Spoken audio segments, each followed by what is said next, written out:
Hi classmate! Gusto mo ba magdesisyon sa buhay mo na ni minsan hindi ka na magkakamali? Simple lang.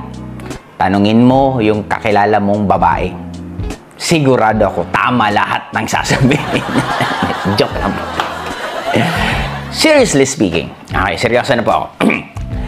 Kung gusto nyo po hindi po kayo magkamali sa lahat ng desisyon na gagawin nyo sa buhay nyo, napakasimple. Baguhin nyo po yung perspective dun sa nangyari nyo. Example, nagdadrive ka ng kotse, nabangga ka. Pwede mong isipin na malas naman nabangga ako, or pwede mong baguhin yung perspective na yun na kaya ka nabangga kasi baka may aksidenteng mangyari dun sa harapan na mas malala pa. In short, niligtas ka. Another reference, nagkaroon ka ng negosyo, naubos yung pera mo. Pwede mong isipin na nag-fail ka kasi nalugi yung negosyo mo, or pwede mong isipin na tinuturuan ka ng lesson na yon para magagamit mo yun para sa mas malaking income na darating sa'yo. Last na reference ko, meron kang meron kang love life, okay, ka-partner sa buhay na nagloko.